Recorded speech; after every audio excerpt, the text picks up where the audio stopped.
Buenos días, mis hermanos y amigos. Es un gusto saludarlos. Yo soy el pastor Dixon Klinger y quiero dar la bienvenida esta mañana a nuestra predicación matutina. Vamos a estar hablando del libro de Santiago, versículo por versículo, fe en acción. Así que lo motivo para que se quede con nosotros. Si no has visto todas las predicaciones anteriores, te motivo para que vayas a nuestra página de Facebook y busque las predicaciones, o puedes ir a nuestra página de YouTube.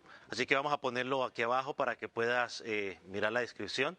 Te invito a que prepares tu Biblia y estés con nosotros. Así que gracias por acompañarnos. Así que no te vayas porque en segundos comenzamos. Dios te bendiga.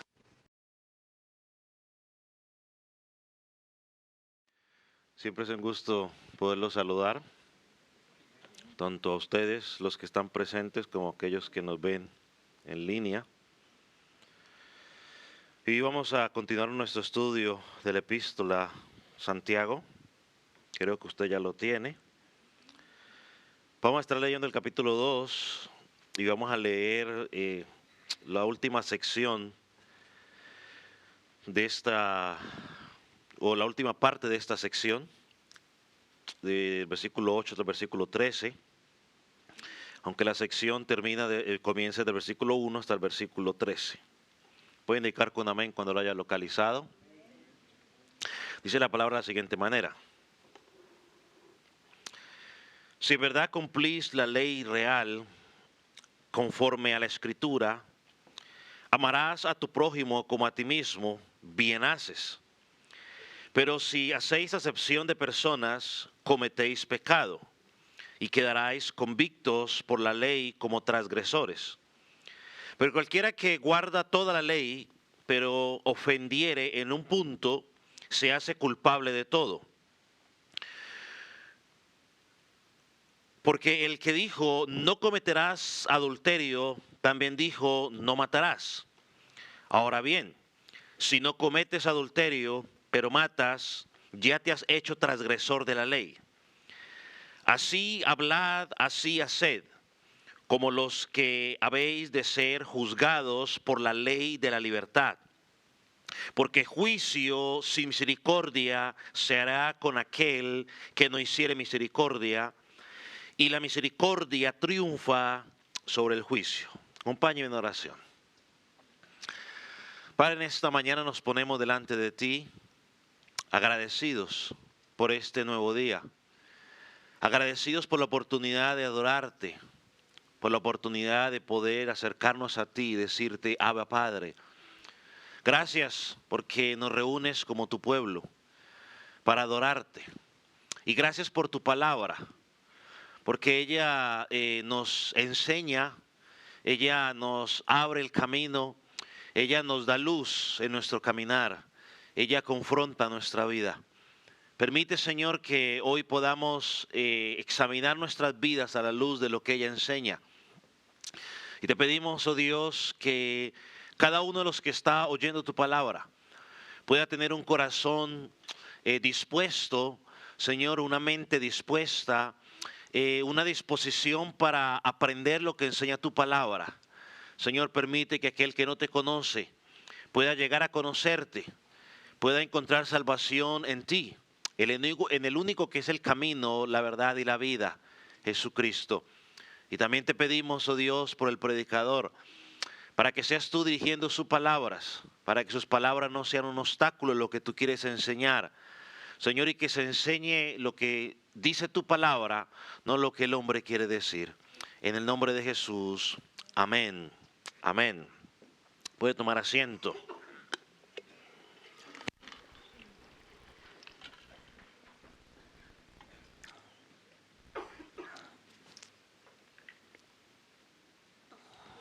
Como ya hemos mencionado en el estudio de nuestro pasaje, a Dios no le impresiona cuánto dinero tú tienes, qué puesto tú ocupas, no le importa si tú eres muy popular o no. No le importa nada que tenga que ver con tu profesión o tu estudio o tu situación económica, ni el vehículo que tú manejas. Eso no impresiona en nada a Dios. Él nos trata a todos por igual en esa relación espiritual con Él. En consecuencia a esto, los creyentes, aquellos que decimos que somos sus hijos, que su vida está en nosotros, deberíamos manifestar el mismo comportamiento. Estos 13 versículos que ya hemos estudiado, que hemos leído, mejor digámoslo de esta manera, que hemos leído, Santiago nos está instruyendo de una manera diferente, si me permite llamarlo de esa manera, a amarnos y a tratarnos a todos por igual. Y como ya le hemos mencionado, es una prueba para identificar qué tan auténtica es nuestra fe. Los verdaderos creyentes responden adecuadamente a las pruebas. Los verdaderos creyentes responden adecuadamente a las tentaciones. Los verdaderos creyentes escuchan bien la palabra de Dios, están dispuestos a poner en práctica lo que la palabra de Dios enseña. Ahora llegamos a este pasaje donde el Santiago nos dice, los verdaderos creyentes tratan igualmente a todos los hermanos. No hay favoritismo. Creo que esto queda bien descrito en lo que dice Filipenses capítulo 2, versículo 2. Mire lo que dice. Se lo voy a leer para usted. Dice, completad mi gozo sintiendo lo mismo, teniendo el mismo amor, unánimes, sintiendo una misma cosa.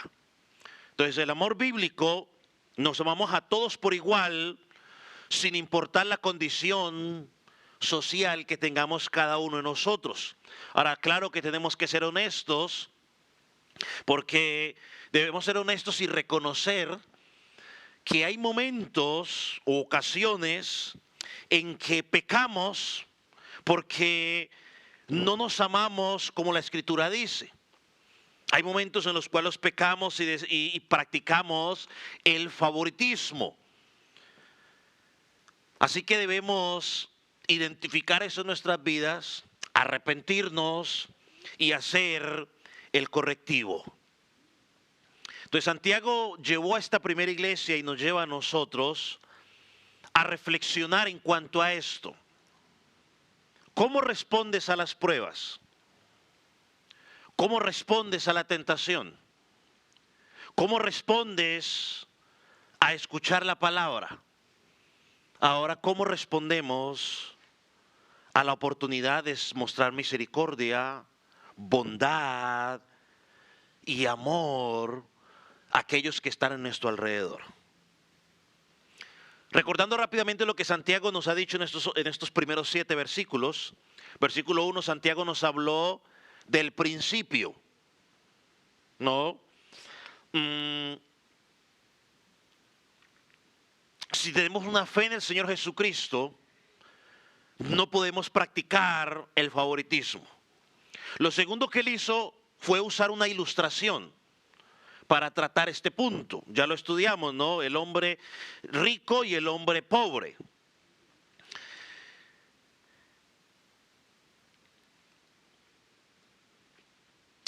Él decía que estaba incorrecto llamar o cuando entrara un hombre rico decirle, ven tú siéntate en un lugar importante, y luego cuando llegara el hombre pobre decirle, bueno, tú siéntate aquí o quédate en el piso, no me ocupo de ti. Santiago lo que quería decirnos era que a los dos teníamos que tratarlos por igual.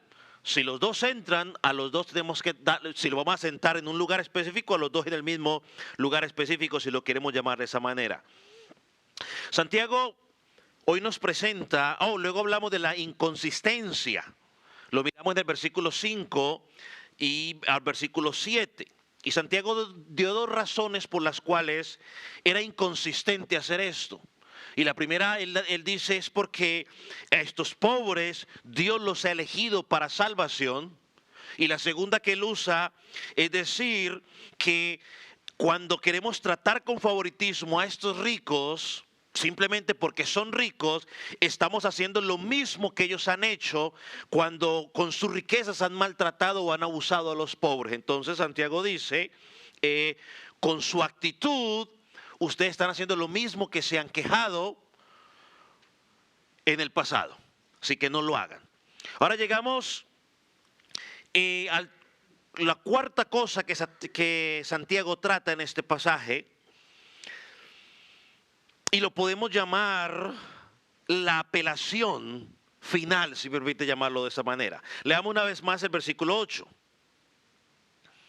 Miren lo que dice: si en verdad cumplís la ley real conforme a la Escritura, amarás a tu prójimo como a ti mismo, bien hacéis. Mire cómo comienza.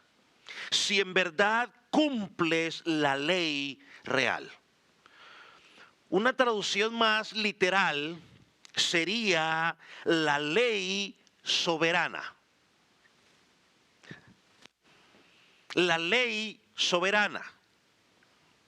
Y esta ley soberana se convierte en un problema para nosotros, los hombres. Y cuando digo hombres, pues estoy incluyendo el género humano, no hombre y mujer.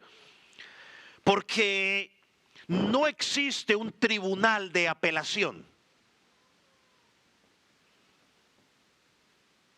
Nosotros los seres humanos estamos acostumbrados, bueno, pues si este abogado hizo, vamos a otra corte y corte y corte para hacer una apelación. Frente al tribunal soberano de Dios no hay apelación. Santiago dice, si estás en el proceso de cumpliendo la ley soberana de Dios, es decir, conforme a la que la Escritura enseña, y mire que Santiago apela a la ley, a la misma Escritura, y cita: amarás a tu prójimo como a ti mismo. Eso está en Levítico 19, versículo 18, donde Dios la presenta, digamos, primera vez dice: no te vengarás ni guardarás rencor a los hijos de tu pueblo. Y mire cómo termina: sino que amarás a tu prójimo como a ti mismo. Y firma: yo Jehová. No es algo de los hombres, es de Dios. Cuando usted va a Deuteronomio capítulo 6, versículos 4 y 5, ahí se nos presenta esa primera ley. Dice: oye Israel, Jehová nuestro Dios, Jehová uno es. Que sigue diciendo: y amarás a Jehová tu Dios con todo tu corazón, con toda tu alma y con todas tus fuerzas. Ahora, si hacemos el ejercicio y tomamos Deuteronomio 6, 4 y 5 que acabe de leer, y Levíticos 19, 18 que ya leímos, y los combinamos, queda resumida toda la ley y los profetas. Ama al Señor tu Dios con todo tu corazón, alma, mente y fuerza, y a tu prójimo como a ti mismo. Ahora, esta combinación no es porque me salió a mí de mi propio deseo hacerla. El mismo Señor Jesucristo en el Evangelio, en Mateo, capítulo 22, versículo 40, lo definió de esa manera. Dice: de estos dos mandamientos depende la ley y los profetas. ¿Cuál? Amar a Dios sobre todas las cosas. ¿Y amar a quién? Al prójimo como a sí mismo. Esa fue la respuesta cuando uno de los líderes religiosos le preguntó a Jesús: Jesús, ¿cuál es la más importante?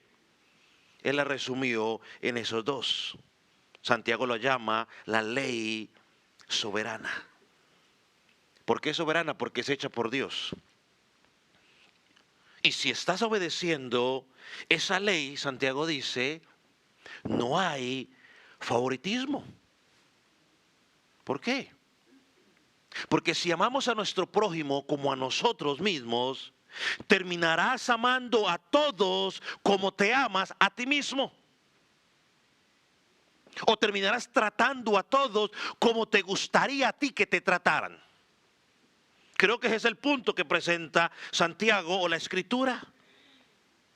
Hermano, cuando aprendemos a ocuparnos de los demás de la misma manera que nos ocupamos de nosotros, no va a haber lugar ¿para qué? Para el favoritismo. Porque ahí no va a importar si es rico, si es pobre, si es educado, no es educado, si se ve bien o no se ve bien. Si los tratamos a todos de la misma manera como nos tratamos a nosotros mismos, o de la misma manera que nos gusta que nos traten a nosotros, nos trataremos todos por igual.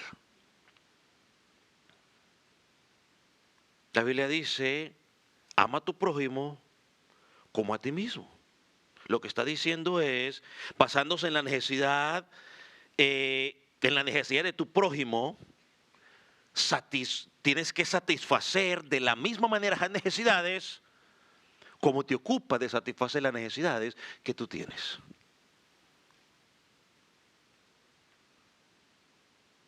Cuando Dios dice ahí en ese pasaje, no, ama a tu prójimo como a ti mismo, Dios dice, cuida a los demás de la misma manera como te cuidas a ti mismo.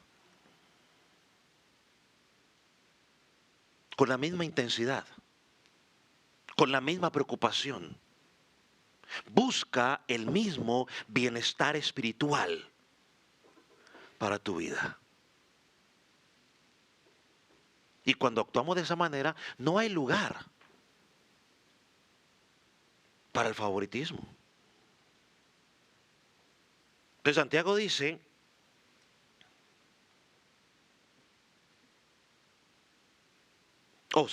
cuando cumples continuamente la ley suprema dada por Dios, la ley soberana de amar a tu prójimo como a ti mismo, dice Santiago, haces bien. Haces bien. Ahora la pregunta es, ¿qué es la palabra bien? Bueno, significa hacerlo de manera excelente. Significa que estás alineado con la voluntad de Dios. Significa que tu accionar está glorificando a Dios. Estás siguiendo los pasos de su Hijo, estás obedeciendo su palabra. Santiago dice, lo estás haciendo bien. Yo creo que lo leímos el miércoles, si no me falla la memoria, Hebreos 13, donde decía que algunas personas, cumpliendo la ley del amor sin darse cuenta, estaban hospedando, ¿qué? Ángeles. O sea que cuando a veces no sabemos quién está detrás, nuestra responsabilidad es hacerlo. Ahora mire el versículo 9, comienza el versículo con la palabra pero. Parece aquí que Santiago nos presenta la otra cara de la moneda. Posiblemente lo cual indica de que habían algunos que estaban haciéndolo bien y otros estaban no haciéndolo tan bien o estaban haciendo lo contrario. Miren lo que dice el versículo 9. Pero si hacéis acepción de personas, cometéis pecado y quedáis convictos por la ley como transgresores. Lo que significa es que si tú y yo mostramos parcialidad o favoritismo, estamos cometiendo, ¿qué dice el versículo? Pecado. Y la ley nos identifica como ¿qué? ¿Qué dice el final del versículo? Como transgresores. El verbo hacéis no es una acción aislada, lo que está, el verbo que está usando Santiago ahí. No es una acción aislada, sino que es una práctica continua. Es decir, todo el que continuamente está practicando el favoritismo está cometiendo pecado. Continuamente está violando la ley de Dios. Porque tenemos que ser honestos, quizás en algún momento lo hemos practicado. Consciente o inconscientemente lo hemos hecho. Pero cuando se convierte en una práctica o un estilo de vida, eso es lo que está Santiago hablando aquí. Y miren lo que hace Santiago. La ley dice no lo hagas. Si lo hiciste, entonces la misma ley te condena. Cuando por un lado amas a todos por igual, no muestras favoritismo, cumple la palabra, cumple la ley suprema, Santiago dice, lo haces bien. En cambio, cuando actúas con favoritismo y es algo habitual en tu vida, la ley suprema de Dios la estás infringiendo. Cuando uno va a Deuteronomio 1:17 y Deuteronomio 16:19, no tiene que buscarlo, solo anótelos. Vemos allí que la ley prohibía el favoritismo. Y Santiago dice, si tú lo haces, infringes la ley. Mire dos palabras que Santiago trata aquí en el versículo 9. Y son pecado y transgresor. ¿Qué es pecado? Bueno, esta palabra significa no dar en el blanco. Se aplica al no cumplimiento de la norma de justicia de Dios. Ese es pecado. No dar en el blanco.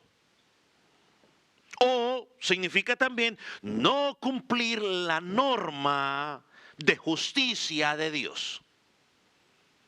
Es decir, que cuando tú y yo estamos diciendo, oh, he pecado, lo que estoy diciendo en otras palabras es, Señor, perdóname porque no estoy cumpliendo tu norma de justicia. Ahora, ¿qué es transgresor? Se refiere a alguien que deliberadamente va más allá de los límites establecidos por Dios. El límite que Dios ha establecido lo hemos pasado. Así que estas dos palabras nos dicen lo siguiente: el pecado, no hemos alcanzado el estándar perfecto de Dios, y soy transgresor porque he ido más allá de lo que la ley de Dios me pide. O he violentado ese límite. Entonces, cuando practicamos el favoritismo, nos estamos caracterizando por no alcanzar el estándar de Dios y por violar esa ley de Dios. Ahora, y miren lo que hace Santiago para comparar la gravedad de ese pecado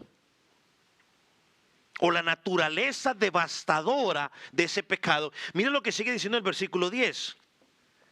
Porque cualquiera que guardare toda la ley, pero ofendiere en un punto, se hace culpable de todos. Esto es importante, creo yo, y profundo, lo que Santiago nos está diciendo, y debe quedar bien claro en nuestra mente. Santiago dice, si alguien cumple toda la ley, muy bien, felicidades. Pero si falla en un solo punto, ¿qué pasa? Es como si no hubiera cumplido nada.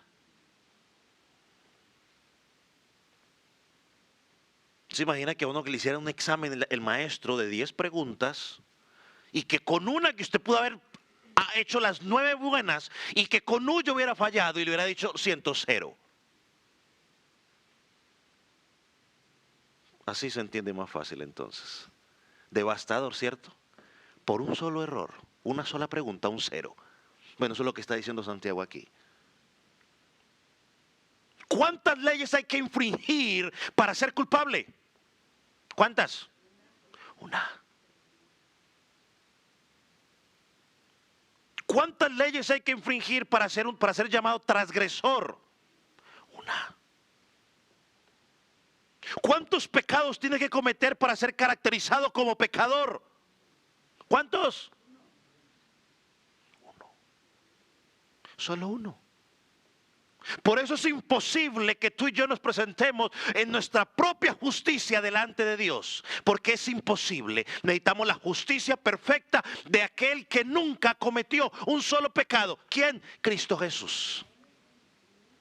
Por eso nos refugiamos en Él. Por eso acudimos a Él. Entonces lo que Santiago nos está diciendo aquí, mis hermanos, es la unidad de la ley de Dios es perfecta. Y como creyentes estamos obligados a obedecerlo. Porque nos hacemos infractores de la ley. Ese es el desafío que nos da la palabra de Dios. Y cuando nosotros nos negamos, hablando aquí a practicar la imparcialidad, le estamos diciendo a Dios, ¿sabe qué, Dios? Yo no te amo con todo mi corazón, no te amo con toda mi alma, ni con toda mi mente, ni con todas mis fuerzas. No me voy a someter a ti en esa área. Por mucho que digamos otras cosas, estamos actuando mal. Miren lo que dijo un comentarista sobre esto. William. Miren lo que dice. El judío era muy propenso a considerar la ley como una serie de mandamientos separados. Cumplir uno de esos mandamientos era ganar crédito. Romper uno era incurrir en una deuda. Por lo tanto, un hombre podría sumar lo que conserva y restar lo que rompió, y por eso, y por así decirlo, salir con un crédito de saldo de deuda. Esto es característico en el sistema de justicia basado en las obras. Presento buenas acciones contra las malas acciones, esperando que la lista de buenas acciones sea más grande que la lista de malas acciones. Así, cuando se haga la resta, quede con mayor buenas acciones y salga limpio. Qué bueno que fuera así de fácil, pero según la Biblia las cosas no funcionan así. Las cosas no funcionan así. Violar los mandamientos de Dios o la ley de Dios o lo que Dios pide de nosotros, hermanos, es como golpear una ventana con un martillo en una esquina. Puede ser que usted solamente lo golpee en la esquinita nomás.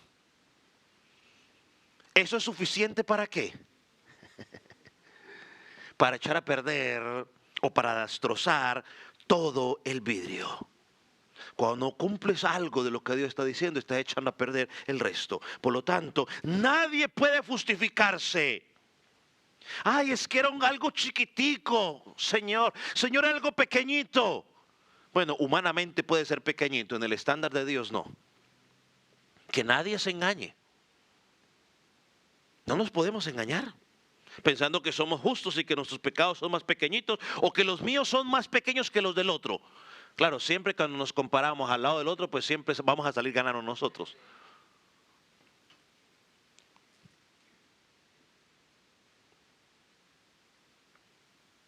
Mira lo que dice el versículo 10.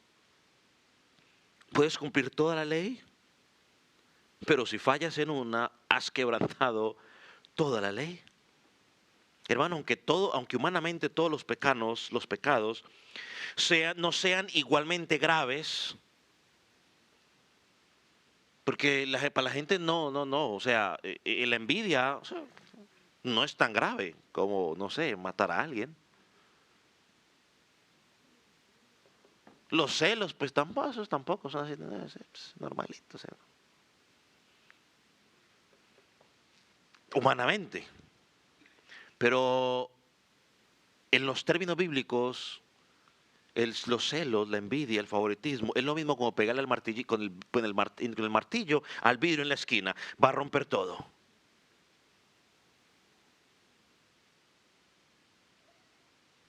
Entonces, el propósito de Santiago en estos versículos es enfatizar la gravedad, la pecaminosidad de este pecado. Porque este pecado destruye la ley de Dios, nos convierte en transgresores. Ese es el punto de Santiago. No pienses que es cualquier cosa, sino más. Y mire lo que hace Santiago para aclarar su punto. va al versículo 11. Y miren lo que dice. Porque el que dijo, ese él se refiere a quién? A Dios. No matarás, no cometerás adulterio. También ha dicho, no matarás. Santiago dice, Dios ha dicho dos cosas. No cometas adulterio. Y también dijo, no matarás. Está citando de Éxodo 20. Dos pecados, si me permite usar esta forma, en los términos humanos, son escandalosos. ¿Cierto? Mató a alguien. O adulteró con tal persona. Son escandalosos. Donde quizás todos tratamos de cuidarnos al máximo. Son dos pecados graves. Y los dos pecados tienen algo en común cuando usted lee la escritura o lee la ley. ¿Cuál es la cosa que tienen en común el adulterio y el asesinato? Que si usted era sorprendido en adulterio, y si usted era sorprendido, ¿cuál era el otro? Adulterio, matando a alguien, a los dos los mataban. Enfrentaban la pena capital. Por eso fue que cuando encontraron a la mujer adúltera, todos fueron a Jesús y decirle, Jesús, la consecuencia es hay que apedrearla.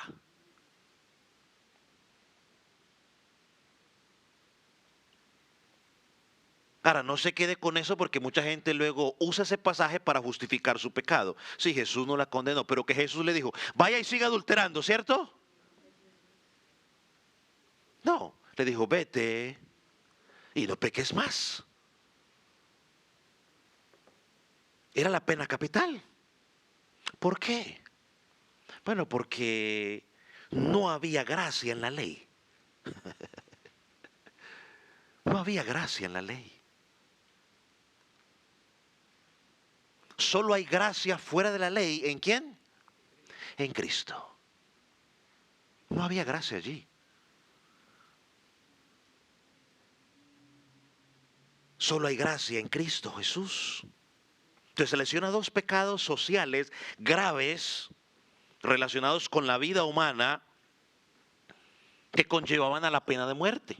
Entonces Santiago toma esos dos pecados y dice, Dios ha establecido en la ley, no cometerás ninguno de los dos. Ahora sigue diciendo el versículo, ahora bien, si cometes adulterio, si no cometes adulterio, pero matas, te has hecho transgresor de la ley. Es decir, si tú te cuidas mucho para no cometer adulterio, pero matas, lo has echado a perder todo. Ahora, aquí no tenía que hacer la pregunta, ¿y por qué a Santiago se le da por usar esas dos ilustraciones, el asesinato y el adulterio, en este contexto del favoritismo? ¿Sabe qué está haciendo Santiago? Está poniendo el favoritismo a la altura del pecado, del adulterio y del asesinato. Es decir, también es serio. Es un grave pecado. No es únicamente grave adulterar. No es únicamente grave matar. El favoritismo y el adulterio y el asesinato tienen el mismo efecto. Y aclaro un poco, ¿no?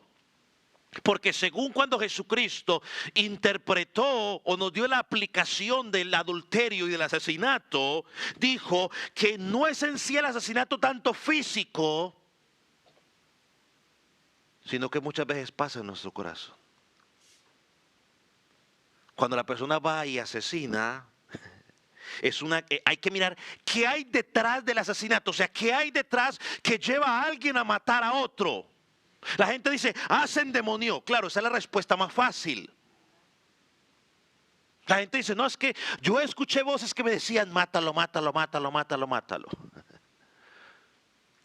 Pero pues si somos honestos, tenemos que decir que lo que lleva a una persona a matar a otro es odio. Es la incapacidad de controlar la ira y desahoga su ira en eso. Claro, yo puedo entender que hay una influencia espiritual que enfatiza, que ayuda. Pero un momento, no dejemos la responsabilidad fuera del hombre. Y luego Jesús dijo con el adulterio, claro, el adulterio no es únicamente la acción en sí. ¿Dónde comienza? En la mente. O sea, es que de la noche a la mañana, ¡ay, adulteró! ¿Usted cree que fue de la noche a la mañana? Siga soñando. Eso no fue de la noche a la mañana, eso simplemente se fue preparando, y cuando dio cuenta, chacaplum. Llevó en acción. Entonces los tres pecados tienen el mismo efecto. Te llevan a romper la ley, es pecado y te hace un transgresor, es decir, te pasaste por encima del límite que Dios estableció. Entonces Santiago dice la gravedad del pecado. Por eso cierra la última parte de esta sección con haciendo una apelación final, donde Santiago nos llama a despertar del peligro del juicio divino, si seguimos caminando de esa manera. Miren lo que dice, versículo 12. Así hablad y así haced, como los que habéis de ser juzgados por la ley de la libertad, porque juicio sin misericordia se hará con aquel que no hiciere misericordia, y la misericordia triunfará sobre el juicio. Estos dos versículos hablan con dureza. Vemos que aunque Santiago, quizás en el versículo 5, les dijo, hermanos míos, amados, les habló con cariño. Ahora que encontramos que les está hablando, cerrando esa sesión con dureza. Y les dice cosas serias. Mire, comienza, así hablad y así haced. Una traducción más literal, según los estudiosos, dice que sería, habla así y así actúa, como aquellos que serán juzgados por la ley de la libertad. Es decir, vivan y obren como verdaderos creyentes que han sido salvados por la gracia de Dios y que serán juzgados sobre la base y la justicia de Cristo que les fue imputada. Hermano, tú y yo como cristianos debemos vivir esta vida bajo la perspectiva de que un día serás juzgado. Y lo hemos dicho varias veces, no es un juicio judicial para determinar tu salvación, porque si estás en Cristo, tu juicio pasó en la cruz del Calvario. Pero sí es un juicio para dar cuenta a Dios de cómo actuaste y de cómo viviste. Un día darás cuentas.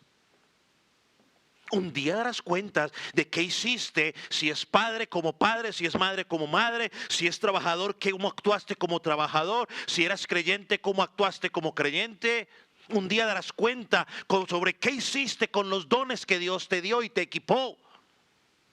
Un día darás cuenta. A mí como pastor no me vas a dar cuenta, a Dios le vas a dar cuenta. A mí me puedes sacar el cuento que tú quieras, o a cualquier pastor, pero a Dios, ¿qué le vas a decir? Con Dios no vale ese cuento. No, Señor, lo que pasa es que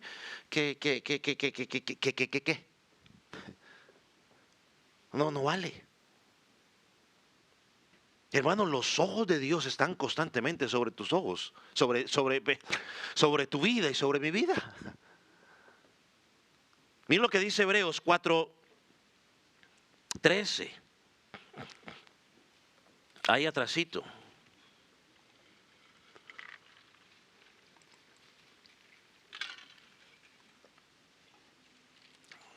Hebreos 4:13. ¿Lo tiene? Dice, y no hay cosa creada que no sea manifestada en su presencia. No hay cosa creada que no sea manifestada en su presencia. Mira lo que sigue diciendo. Antes bien, todas las cosas están desnudas y abiertas a los ojos de aquel a quien tenemos que dar cuenta. Todo está desnudo. O sea, no se le puede esconder nada. Y si algo usted cree que le puede esconder, yo le recomiendo que vaya y lea el Salmo 139. El salmista pregunta, ¿a dónde huiré de tu presencia? ¿A dónde me podré esconder? Me puedo esconder de la esposa, me puedo esconder del esposo, me puedo esconder de mi papá, de mi mamá, me puedo esconder del liderazgo de la congregación, me puedo esconder del jefe. Pero de Dios, no. Y Él lo sacará a la luz en el momento que usted menos lo piensa.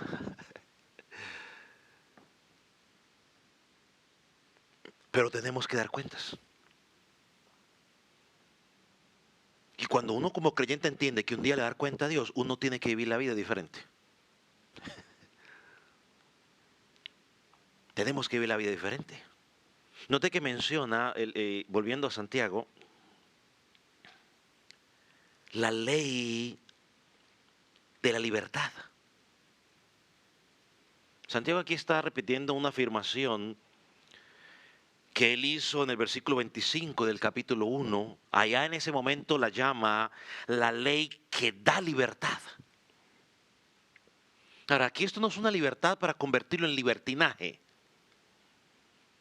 porque muchos convierten la libertad en Cristo en libertinaje, es decir, haga lo que usted quiera porque estamos libres en Cristo. Un momento, pueblo, Pablo lo enseña claramente. Perseveraremos en el pecado porque la gracia abunda. ¿Qué dice? ¿Qué contesta Pablo? De ninguna manera. No hay libertad. ¿Pero por qué es una ley de libertad? Porque más que ser una lista de normas y disposiciones,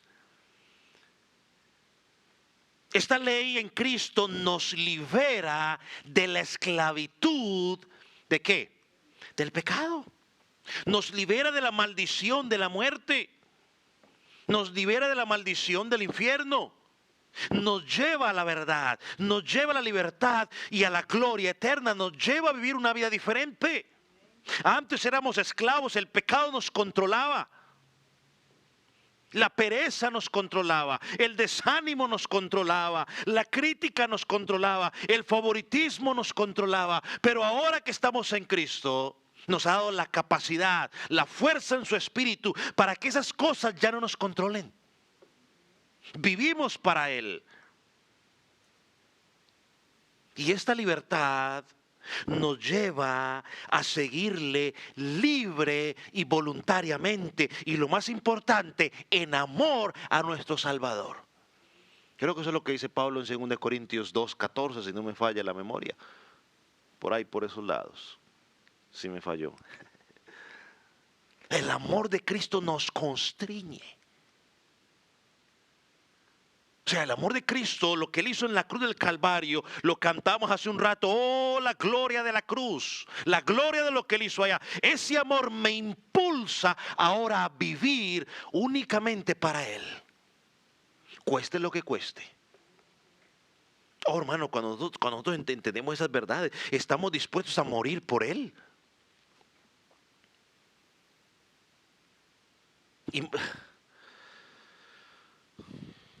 Y morir por Él, no quiero que ustedes piensen que le van a poner una pistola y le van a hacer aquí, renuncia a Cristo, lo mato. Las posibilidades de que eso pase aquí son mínimas. Pero sí podríamos aplicar qué tan dispuesto estoy a ser yo por Cristo. Por ejemplo, un miércoles a las 6:30 de la tarde. ¿Qué estoy dispuesto a hacer por Cristo de pronto un domingo a las 9 de la mañana?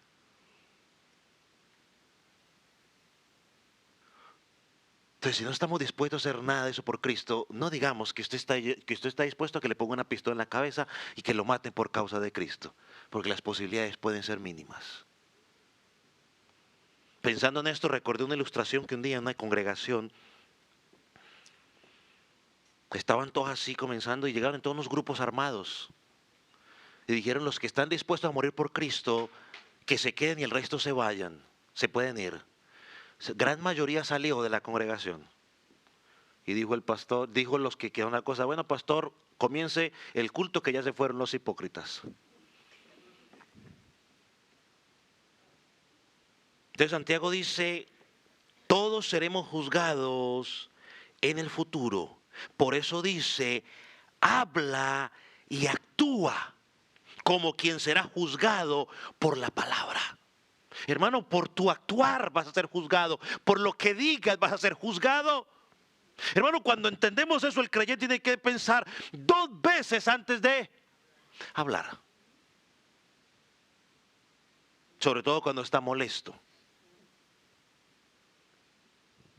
El proverbio dice, la blanda respuesta apacigua la ira. ¿Cómo actúo? En la casa del Señor, fuera de la casa del Señor. ¿Cómo actúo en mi trabajo? Porque mire cómo termina el versículo 13 con una fuerte advertencia. Versículo 13, mire lo que dice. Porque juicio sin misericordia será con aquel que no hiciere misericordia. Wow. ¿No le parece duro eso?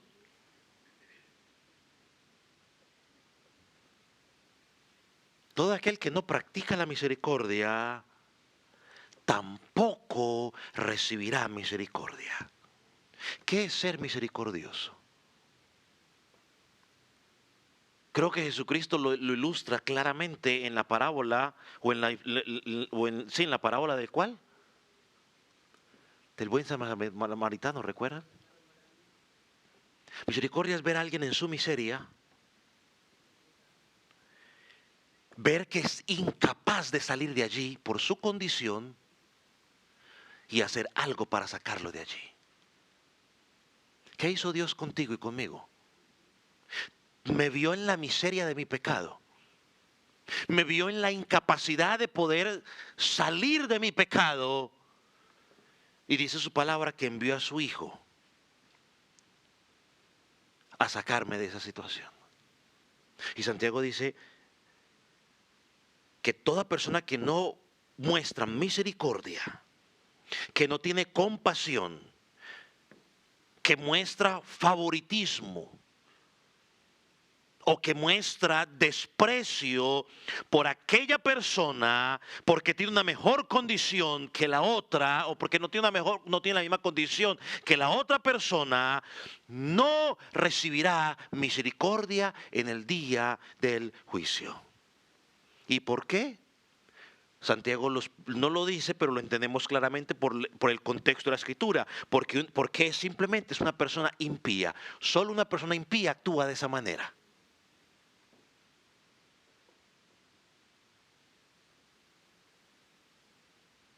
De hecho, mire lo que dice la frase. Juicio sin misericordia debe entenderse, mi hermano, como infierno eterno.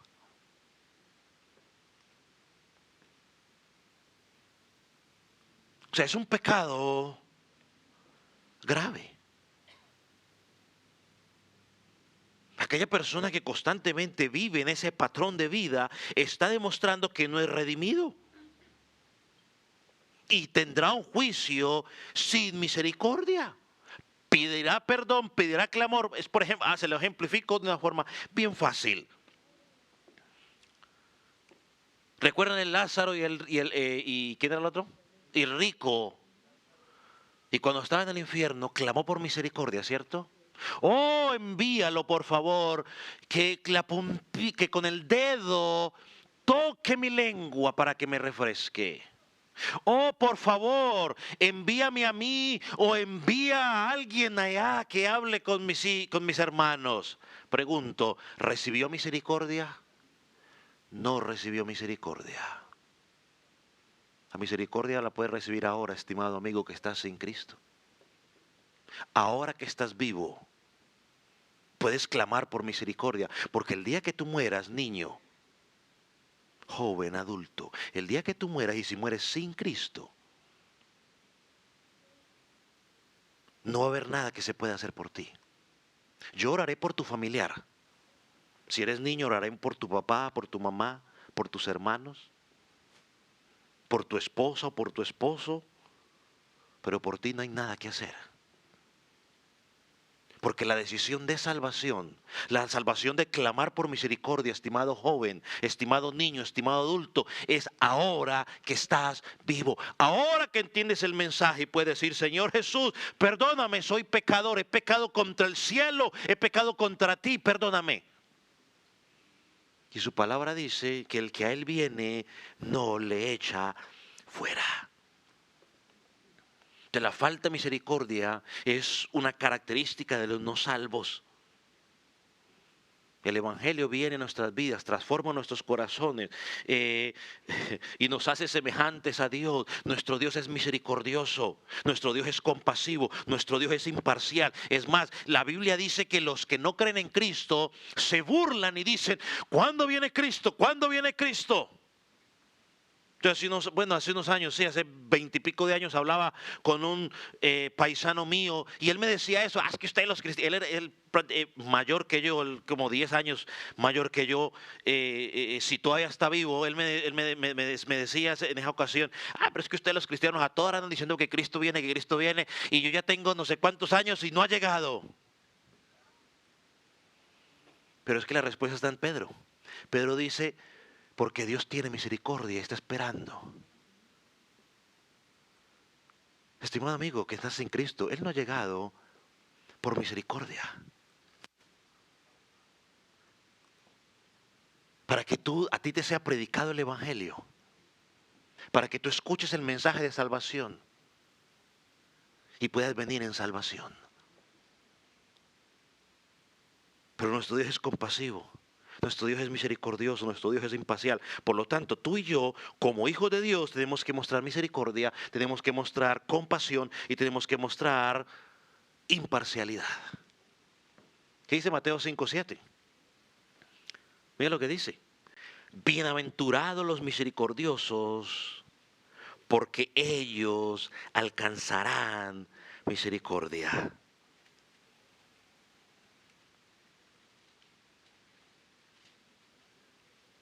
Bienaventurados, 3 veces feliz, dichosos. Otros lo traducen como bendecido. Bendecidos los misericordiosos, porque el día que necesiten van a alcanzar misericordia. Entonces, si miras a una persona y no tienes favoritismo por esa persona, eso es misericordia con la persona. Que no te enfocas en su condición social. Estás demostrando que amas a esa persona como te amas a ti mismo. Y estás mostrando que la vida de Dios está palpitando en tu interior. Mire cómo termina Santiago en el versículo 13. Y la misericordia triunfará sobre el juicio. Literalmente, la misericordia triunfa sobre el juicio. Mire cómo lo traduce la traducción lenguaje actual. Porque los que tuvieron compasión con otros saldrán bien del juicio. Los que tuvieron compasión de otros saldrán bien del juicio. Hermanos, si tu vida se caracteriza por la misericordia, triunfarás en ese juicio.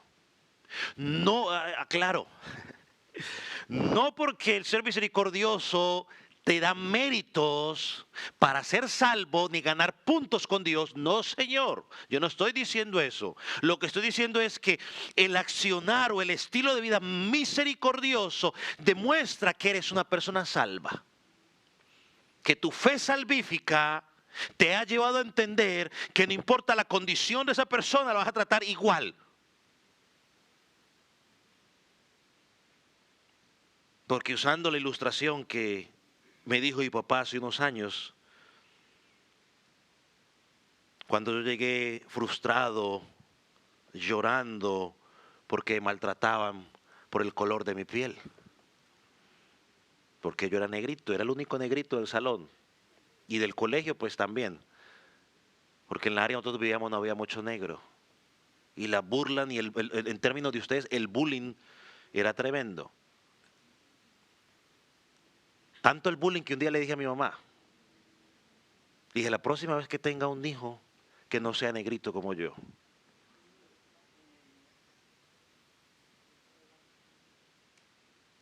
Entonces mi papá me enseñó y me dijo, mira, la única diferencia es el color de tu piel.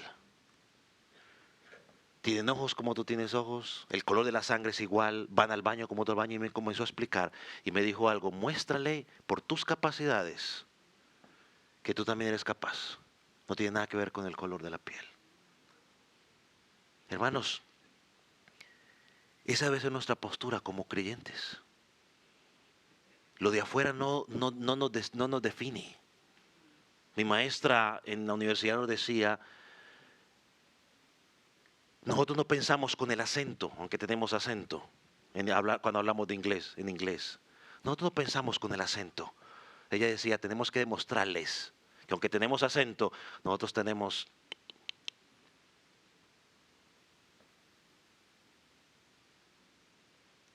No podemos mirar a la gente, porque es que el color de sangre es igual. Los órganos son iguales. Tenemos las mismas necesidades fisiológicas. ¿O usted cree que las de los ricos son diferentes a las suyas? ¿O de los más pobres son diferentes a las suyas? Hermano, ese es el punto de Santiago. La parcialidad resulta incompatible con la fe cristiana. La parcialidad contradice el propósito y el plan de Dios. La parcialidad va en contra del mandamiento del amar al prójimo como a ti mismo. La parcialidad constituye un pecado que despedaza la ley de Dios. Nos convierte en transgresores. Si el favoritismo fuera el único pecado que tú cometieras en toda tu vida, de todas maneras serías culpable del infierno eterno. Hermanos, si al presentarnos delante de Dios examinamos nuestra vida y observamos que no hemos mostrado favoritismo, que no hemos mostrado misericordia, hermanos, ten en cuenta que Él tampoco va a mostrar misericordia. Él lo presentó, vino un pasaje ahorita a mi mente, donde Él dijo que si no perdonamos a los hombres, Él tampoco nos perdonará. Él mismo dijo, si no me confiesas delante de los hombres, yo tampoco te confesaré delante del Padre. Es decir, aquel que se anda escondiendo porque es cristiano pero se esconde, pero el domingo viene a cantar, me voy con él para la Nueva Jerusalén. Mira, tú no eres cristiano. Yo creo que en algún momento todos hemos tenido esa lucha de si nos da vergüenza, claro que sí. Y yo lo he dicho, a mí me daba vergüenza decir que mi papá era pastor. También por el bullying que iba a recibir, aparte. Pero cuando Cristo realmente obra en tu corazón, ¿por qué vergüenza confesar que eres hijo de Dios? Hermanos, si no lo confesamos, si no somos misericordiosos, no recibiremos misericordia. Hermanos, estos 13 versículos son una exhortación de Santiago para examinar nuestra propia vida. Por favor, no empiece a mirar a Sutano, a Mengano, el de la izquierda, a la derecha, el de arriba, al de abajo, porque estás haciendo lo mismo que te estás quejando. Mírate a ti. Y examina tu vida, Señor. ¿Cómo estoy yo a la luz de lo que tú dices aquí? Para que eso tome efecto en nuestra congregación. Porque si el patrón es contrario a lo que Santiago está diciendo aquí, es tiempo de decirle, Señor, aquí estoy, perdóname. No quiero vivir más de esa vida. Queremos una iglesia diferente, una congregación local diferente. Que el que llegue sin importar quién es o quién sea, pueda ser recibido con la misma pasión, con la misma intensidad, con el mismo amor, pueda ser servido, pueda ser exhortado, pueda ser disciplinado, porque se aplica a todas las áreas de la misma manera. Vamos a orar.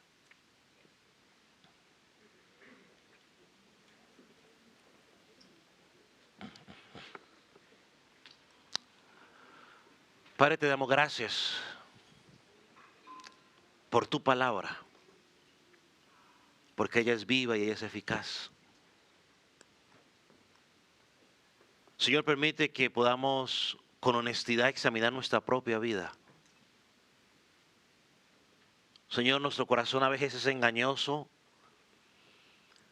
y nos hace creer que estamos bien. Señor, pero cuando examinamos tu palabra con honestidad nos damos cuenta de que hay áreas en las cuales estamos fallando. Señor, y si estamos fallando en esta área del favoritismo, Señor, perdónanos. Queremos corregir. Señor, no queremos que sea un sermón más. Un sermón más. Señor, sino que sea un punto de quiebre en nuestra vida. Que de ahora en adelante queremos honrarte de la manera correcta. Señor, si hay alguien aquí que no te conoce, algún niño, algún adulto, algún joven, Señor, que no te conoce, oh, mi oración es para que tu Espíritu Santo pueda obrar en su vida con vencimiento y pueda encontrar salvación en ti. Tu palabra dice que el que a ti viene no lo echas fuera. Señor, permite que tu palabra haya penetrado en su corazón y que tu Espíritu Santo haya obrado al punto de que él haya visto su vida desnuda delante de ti como un pecador y pueda acudir a ti por la justicia perfecta de Cristo. Oh Jesús, gracias. Gracias por tu obra. Gracias, Señor. Y si tú que estás sin Cristo, quizás te estás preguntando, ¿qué puedo hacer yo para ser salvo? Estimado joven, estimado niño, adulto, la palabra de Dios dice que debes creer en Él y encontrarás misericordia. ¿Qué significa creer en Jesús? Reconocer que eres pecador y que solo Él puede perdonar tus pecados y que tú debes vivir de ahora en adelante de acuerdo a ese creer. Tu vida tiene que ser diferente, porque si estás en Cristo eres nueva criatura. Padre, gracias. En el nombre de Jesús.